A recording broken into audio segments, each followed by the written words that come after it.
Yo, what's up everybody? So today's review is Stranger Things 2. So the story takes place a year later after the events of last season. Everything is going fine, but Will is still having visions and everything from being in the upside down. And eventually stuff starts to get worse. I mean, he's feeling things, everything, every time he, turns around or get lost, he's like back in the upside down. So shit is like really going out of whack. And meanwhile, scientists are researching, exploring the upside down, trying to see what they can find. And of course, things are not going to go as planned. So now it's basically up to the boys to save the day. This season was incredible. I mean, oh my God, from start to finish, it's like, see, this is why I hate Netflix. Because when they have a show this good, especially how they always leave it on like a cliffhanger or something, you're really sitting there the entire time like, I just watched one more episode. Okay, this is gonna be after this episode. This is gonna be the final episode.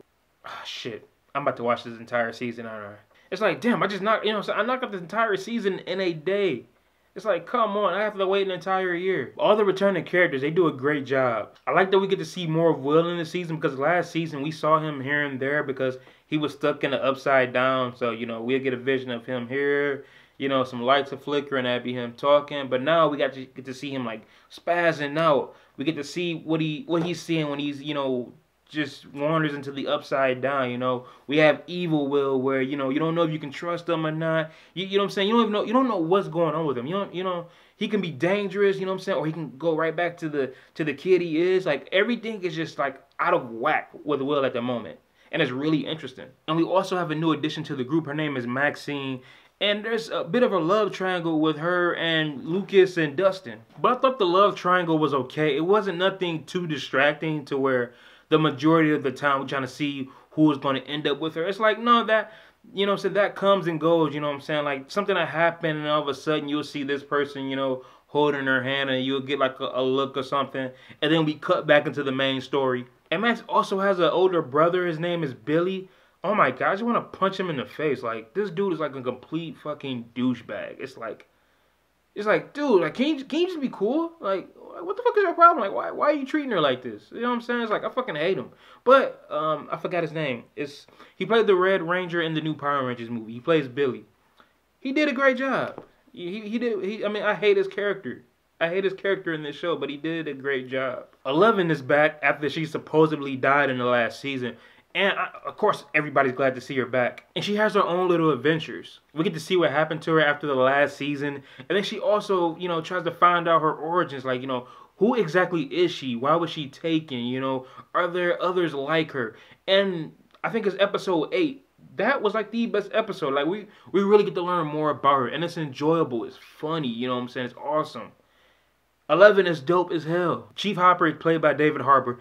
I like him even more in the season because while he seems like somewhat of a dick, what he was doing, he was basically doing the right thing. What he was doing was keeping everybody safe, no matter if they saw it that way or not. If he didn't do what he did, then a lot of shit would have been going on a lot earlier. Nancy and Jonathan, I do not care about those two characters at all. I don't know what it is. It's like one, I don't care about the will they, won't they get together.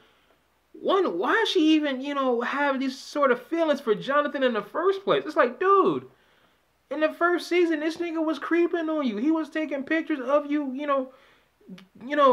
getting naked in the window. Come on. I was like, right then and there, it's like, nah, I'm not messing with this dude. Homie looks like a crackhead. He looks like a straight up creeper. And they still have this thing like, oh, will they get together, or won't they get together? I don't care. I don't care at all. Because of that, I don't like these characters. It's like, you know what? Steve, Nancy, you don't deserve Steve. Steve, I don't know why he became one of the fan favorites. Steve is my boy. I mean, he has the hair, he has the cool shades, you know what I'm saying? He's cool with the kids. He's basically somewhat like the babysitter of the kids when shit is going wrong, you know what I'm saying? It's like, oh man, if y'all get killed, I'm gonna be to blame for this. It's like, I don't know how you got that role, but you know what? I'm cool with it. He has the baseball, he has his own Lucille, the baseball bat with the nails. I'm like, Steve is awesome. You know what I'm saying? I'm so glad he got, a bigger role in this, you know what I'm saying? 'Cause in the last season, I thought he was going to be a straight up douche, you know what I'm saying? Because at first I was like, I don't care for him that much. But then, later on in the season, I'm like, okay, I'm starting to like him. And now in this season, it's like, man, I love Steve. Steve is one of my favorite characters. So hopefully in the third season, you know what I'm saying, he really becomes the, one of the main characters. Because Steve is great. Kill Jonathan, kill Nancy.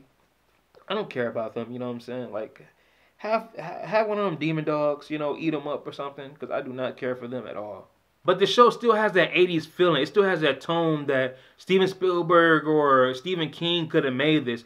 And that is what's so great about it. I mean, the soundtrack is great, the atmosphere. You know, some of the action that we do get, you know, we have these creatures, the demon dogs. They are putting in work. I mean, there are moments where I'm just like, holy shit. I forget this is that type of show. Like, where did that come from? I mean, I'm having fun with Eleven and Agos and, you know, Dustin with his new teeth. And, wow, out of nowhere, you know what I'm saying? These are just chomping down on people. Everything about this show is great. Except Nancy and Jonathan. I cannot wait to see what else they do in the next season. I'm glad that they're only going to pull off like a 4 or 5 season arc, because it'll piss me off if they keep going like, you know, 7, 8, 9, 10. It's like, no, keep it short and sweet. Because I mean, y'all giving us 9 episodes, so you know, 3 or 4 seasons, you know, something like that'd be cool. You know what I'm saying? You get your point across, the arc is done. No need to flesh it out. But I mean, if y'all haven't seen, because there are a lot of people I know that have not seen Stranger Things because they don't want to jump on that hype train, which I completely understand. That's why I don't watch Game of Thrones. But honestly, this show is great, especially if you love stuff 80s, Steven Spielberg, Stephen King.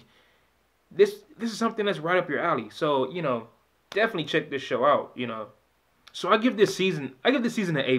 That's just how great it is. I mean, I love it. I end up watching it again right after I binged it. So Stranger Things 2. If you've seen it, comment down below. Let me know what you think, and I will see you next time. Peace.